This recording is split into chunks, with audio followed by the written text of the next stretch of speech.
Assalamualaikum warahmatullahi wabarakatuh dan salam sejahtera untuk Anda semua. Pada kesempatan kali ini saya akan sharing masalah bagaimana cara memenangkan persaingan jualan online ya. Cuma ini secara singkat aja biar tidak terlalu panjang waktunya. Oke, kita mulai aja.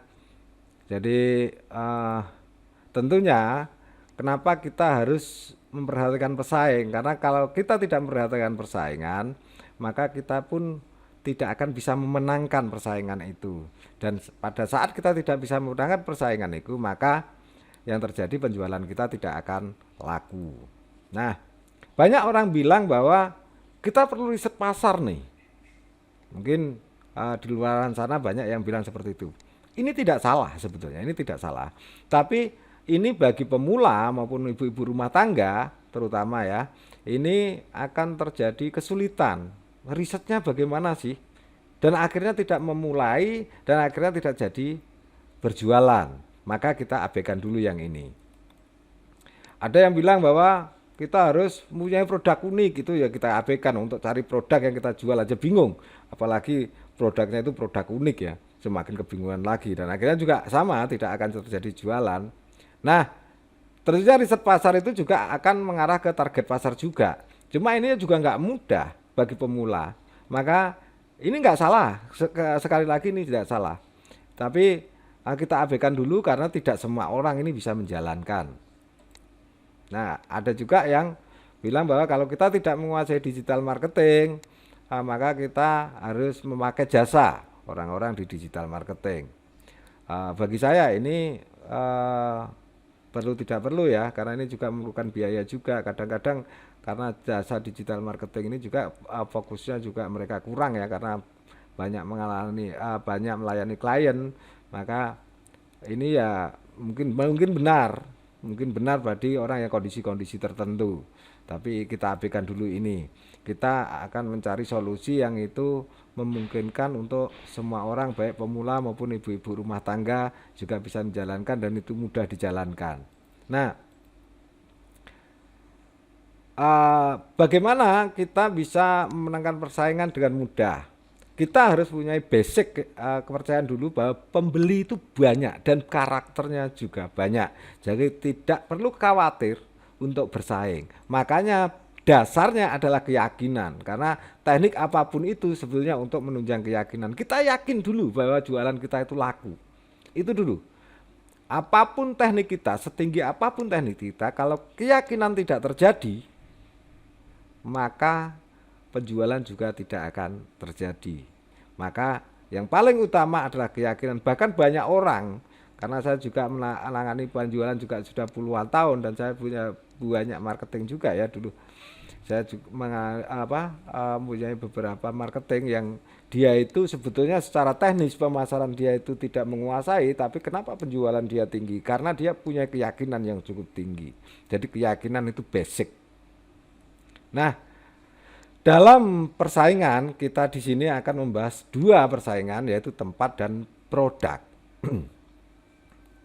Jadi bagaimana kita bersaing di tempat yang sama? Di tempat yang sama itu misalkan kalau orang yang jualan di pasar tradisional, berarti ya kita bersaing sama orang-orang yang berjualan di pasar tradisional tersebut. Kalau online misalnya kita di Tokopedia, misalnya kita di marketplace ya, kita berarti bagaimana kita menangkan persaingan di sama orang-orang yang berjualan di situ.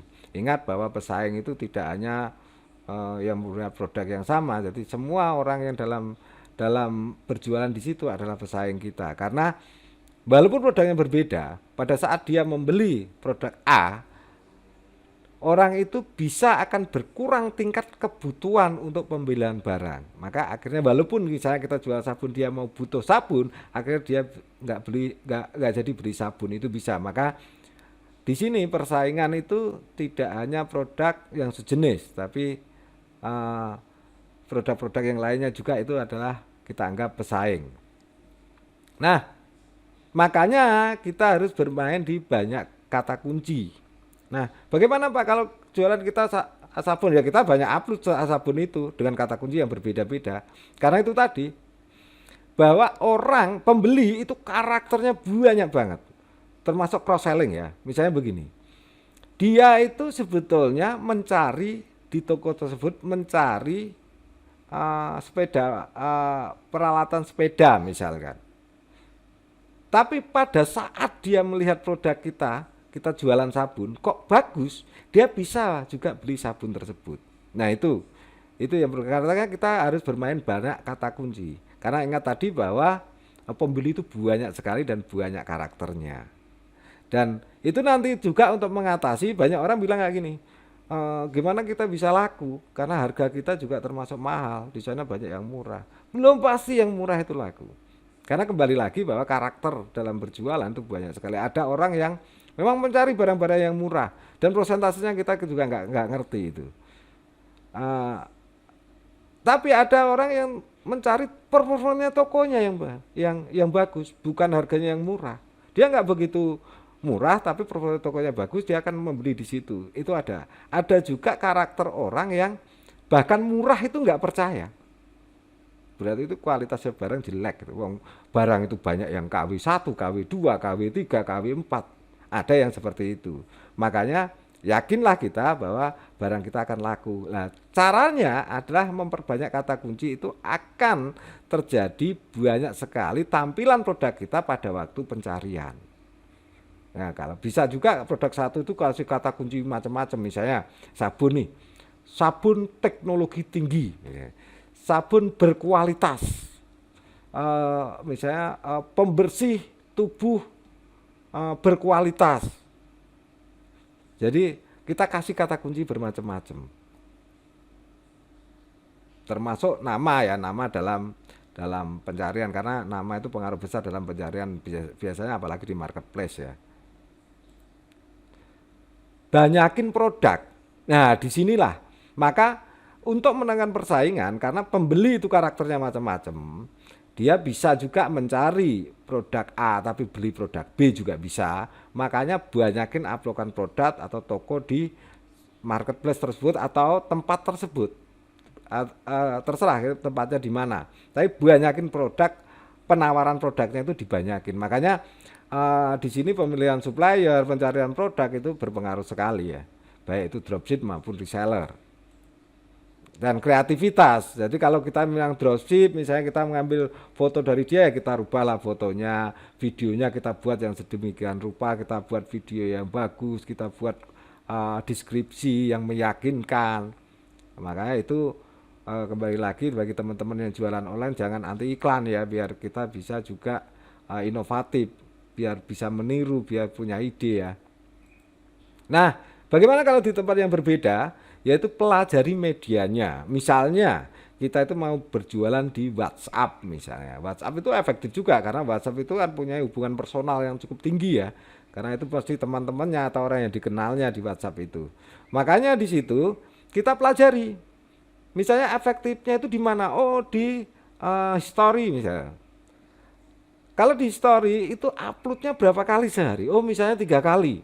Kita pelajari. Jamnya berapa, jam berapa aja uploadnya, kita pelajari itu. Misalnya oh jamnya jam 7, terus jam setengah 1, terus jam 7 malam misalkan ya, di waktu-waktu itulah kita upload. Mau bentuknya upload bagaimana, menyambung dari yang tadi, misalnya tadi ada hanya promosi, shop selling, terus habis itu agak mengarah ke produk kita, habis itu terakhir produk kita. Makanya kita pelajari itu. Jadi efektivitas media itu kita harus tahu. Bermain di banyak tempat, gunakan kalau bisa gunakan semua sosial media atau semua dari tempat penjualan yang kita kuasai. Karena apa?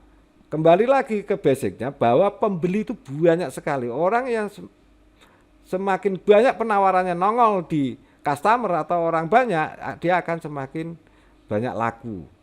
Sudah itu kuncinya. Makanya bermain di banyak tempat. Mau misalnya di sosial media, di WA, di Twitter, di YouTube dan yang lainnya. Karena banyak orang, misalnya gini, saya sendiri banyak main Instagram, tapi banyak orang yang banyak bermain di Facebook. Maka kalau bisa kita serang di semua tempat penjualan. Nah, ini tadi yang saya bilang bahwa kalau kita orang-orang yang berjualan maka kita harus sering mengamati pesaing. Ini pesaing ya, bukan pesaing ya. Jadi kita ingat bahwa Coca-Cola sendiri itu maju pesat karena ada Pepsi, karena dia akan lebih kreatif. Tentunya kita juga akan mengamati pesaing biar ngerti kreativitas pesaing itu bagaimana, kekuatan pesaing itu, bagaimana pesaing itu jual barang apa aja. Itu harus kita amati. Kita sering-sering melihat produk-produk orang lain atau pesaing.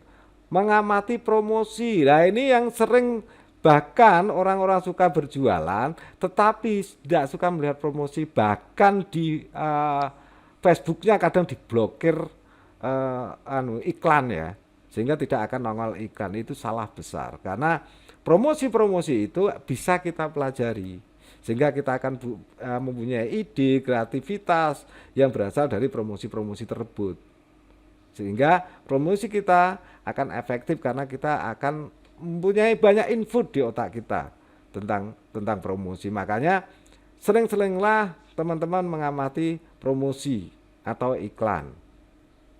Nah, ini yang vital ya. Pada saat kita bisa banyak orang masuk ke kita, tapi customer service kita lemah, itu sama aja. Akan tidak terjadi penjualan yang bagus. Nah, basic dari kemampuan customer service itu ada, sebetulnya ilmunya ada ya, namanya hypnoselling. Makanya teman-teman saya sarankan atau kita di lain waktu kita sharing tentang hypnoselling.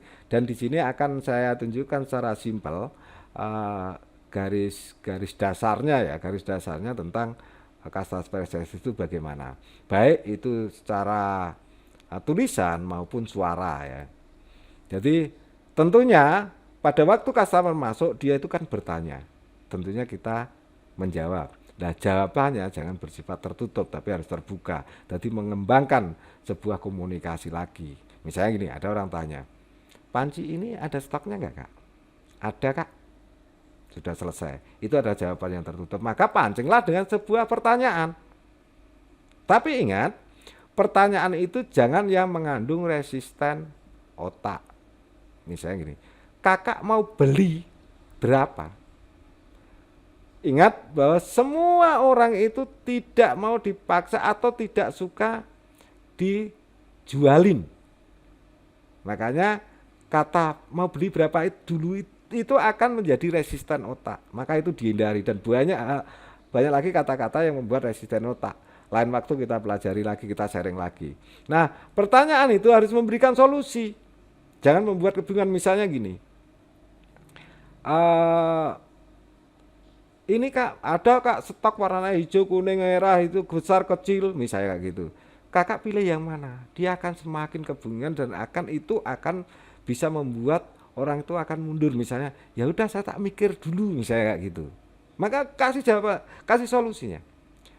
Misalnya pertanyaan begini, yang terbuka misalnya, "Maaf Kak, Kakak dalam keluarga ada berapa orang ya Kak?" "Ada 10 orang." "Oh, kalau 10 orang Kak cocok dengan panci A." Beri solusi mereka langsung. Maka dia tidak akan kebingungan dan tidak akan berpikir-pikir lagi. Kalau orang itu pikir lagi, itu bisa membandingkan dan bahkan dia tidak jadi untuk membeli.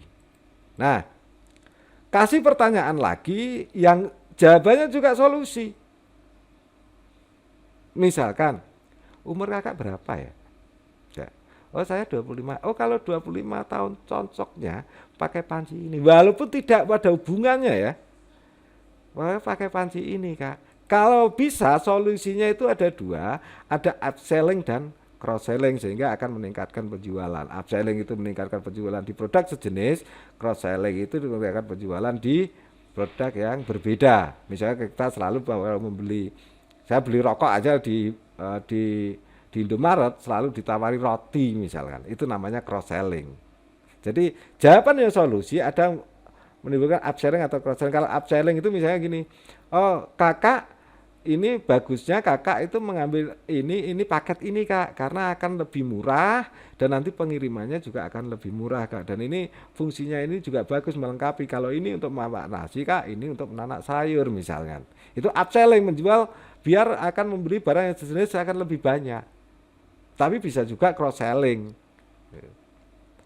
Nah, terakhir itu closing juga harus benar ya, closing juga harus benar, makanya biasanya untuk closing itu ada batasan waktu, harga maupun stok. Silakan misalnya di dalam Kak ini ada promo untuk 2 jam ini, promonya itu akan ada diskon 10%, berarti masalah harga. Kakak ini karena barang itu laris sekali Kak, ada beberapa permintaan, ini kalau kakak transfer sekarang juga atau beli sekarang juga, kita akan sisakan stoknya. Itu berarti di batasan stok atau jumlah. Nah, bisa juga di batasan waktu misalkan. Batasan waktu itu ya misalkan beli batasan kakak itu untuk pengirimannya Kak nanti sekitar jam 2. Kalau kakak itu sekarang Kak, maka nanti tak siapkan juga ikut pengiriman jam 2, itu batasan waktu ya. Dan ini bisa dikembangkan ke teman-teman. Tapi intinya secara garis besar itu kemampuan dari customer service harus ngerti tentang ini sehingga tidak terjadi blunder malah. Jadi sayang sekali kalau customer sudah masuk atau calon konsumen sudah masuk tapi tidak terjadi penjualan. Saya kira itu dulu teman-teman semua, mudah-mudahan sharing saya pada saat ini bermanfaat untuk teman-teman semua. Saya cukupkan sekian, nanti kita ketemu di lain waktu, baik untuk membahas hypnoselling maupun yang lainnya. Wassalamualaikum warahmatullahi wabarakatuh, salam sejahtera untuk Anda semua.